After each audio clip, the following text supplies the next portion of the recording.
Good morning. సిగాచిలో అడుగడుగునా ఉల్లంఘనలు అంటూ కనీస ప్రమాణాలు పాటించని యాజమాన్యం, తనిఖీల్లో కీలకాంశాలపై కర్మాగారాల విభాగం ఉదాసీనత, బయటకొచ్చిన 6 నెలల కిందటే నివేదిక అయినా కూడా ఈ సిగాచిలో చర్యలు తీసుకోలేదనేటువంటిది నిపుణులు, సైంటిస్టులు చెప్తున్నారు. ఇది మనం గమనిస్తే దీని గురించి చాలామంది మేధావులు అధ్యయనం చేయడం జరిగింది.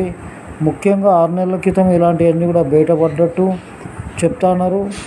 ఈ విషయాలపై తనిఖీ నివేదికలో బాగున్నాయని, అనుమతులు అవసరం లేదని పేర్కొనడం గమనార్హం. ఇప్పటికే ప్రమాదానికి గురే కారణమైన 40 మందికి పైగా ప్రాణాలు కోల్పోయారు. గత ఏడాది డిసెంబర్లో 12న పాశమైలారం పారిశ్రామిక ప్లాట్ నెంబర్ 12న పాశమైలారం పారిశ్రామిక వాడ ప్లాట్ నెంబర్ 20లో ఉన్న సిగాచి ఇండస్ట్రీ కర్మాగారాల విభాగం తనిఖీ చేసింది. ప్రస్తుతం దీనికి సంబంధించిన నివేదిక బయటకొచ్చింది. ఇక్కడ మైక్రో క్రిస్టలైన్ సెల్యులోజ్ పౌడర్స్ సెల్యులరైజ్ను తయారు చేస్తున్నట్లు పేర్కొంది. వీటిని ఫార్మా, ఆహార పరిశ్రమలో ముడి పదార్థంగా వినియోగిస్తారు.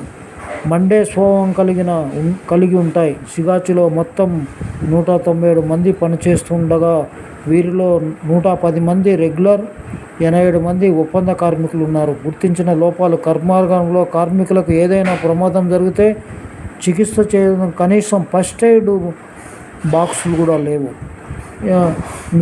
మిషనరీస్ హాల్ వద్ద సరైన సంఖ్యలో ఎగ్జిట్ ద్వారాలు లేవని గుర్తించిన కర్మాగార విభాగం అన్ని గదుల్లో అగ్నిమాపక అత్యవసర ద్వారాలు ఏర్పాటు చేయలేదని తెలిసింది.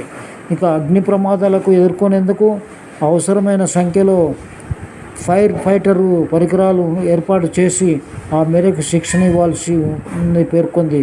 కర్మాగారంలో వేలాడుతున్న వైర్లు కనిపించాయని తెలిపింది. కార్మికులకు రక్షణ పరికరాలు, భద్రతపై అవగాహన కొరబడ్డాయి. వారి కోసం సంక్షేమ అధికారి కనీసం క్వాలిఫైడ్ నర్సు, వైద్యులను నియమించలేదని నివేదిక తెలిపింది. ఈ విధంగా మరుగుదొడ్లు అపరిశుభ్రంగా ఉన్నాయని కూడా గుర్తించింది. ముఖ్యంగా దీనంతటకు నివేదికలో కర్మాగార గోడలు, నిర్మాణాలు మెరుగైన స్థితిలో ఉన్నాయంటే అన్నీ బాగున్నాయని పేర్కొన్నారు. అధికారుల పరిశ్రమలో తీరు సాగింది ఇలా: పరిశ్రమ భవన నిర్మాణాలు చేపట్టి చాలా కాలమైంది. పటిష్టత లోపించినట్లు ఆరోపణలున్నాయి. ఇక అధిక ధూళి బయటకు వెళ్లేందుకు వీలుగా అవసరమైన ఏర్పాటు చేసినట్టు చెప్పారు. అధిక వేగంతో వచ్చిన ధూళిని తట్టుకునే శక్తి లేకపోవడంతో ప్రమాదంలో అక్కడి నిర్మాణం దెబ్బతిని అధిక సంఖ్యలో కార్మికులు ప్రాణాలు కోల్పోయారు.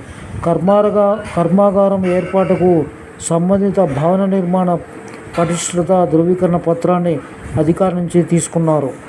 ఈ అంశం కంపెనీకి వర్తించదని పేర్కొన్నారు. కర్మాగార విభాగంలోని నిబంధన 12 కింద తప్పనిసరిగా ధృవీకరణ పత్రం అవసరం. పరిశ్రమలోని ట్రైల్ కంపెనీలకు యాజమాన్యం నియమించిన మేనేజర్, ఇతరులు పరిశీలించారా? అవసరం లేదని పేర్కొన్నారు. స్ప్రే డ్రైయర్లో అధిక ఉష్ణోగ్రత పెరగడం, దానిని గుర్తించే టెంపరేచర్ సెన్సారు పనిచేయకపోవడంతో ప్రమాదం జరిగినట్లు భావిస్తున్నారు.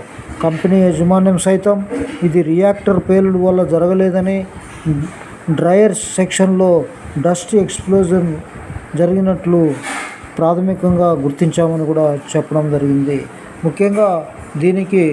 ముఖ్యంగా సేఫ్టీతో పాటు కొన్ని తప్పిదనాలు జరిగినట్లు, ఇంతమంది ఈ యొక్క 40 మంది ప్రాణాలు పోయినందుకు బాధ్యులుగా కంపెనీని చేసి ఈ లోపాలను డిసెంబర్లో చెప్పినప్పుడు సవరించుకోకుండా చేసినందుకు వీళ్ళ మీద క్రిమినల్ కేసులు పెట్టి అదేవిధంగా నష్టపరిహారం కూడా ఇస్తూ ఉన్నారు. అదేవిధంగా యాజమాన్యం మీద క్రిమినల్ కేసులు పెట్టాలని, CEO మీద పెట్టాలని విజ్ఞప్తి చేస్తున్నాం. నమస్తే, థ్యాంక్ యూ వెరీ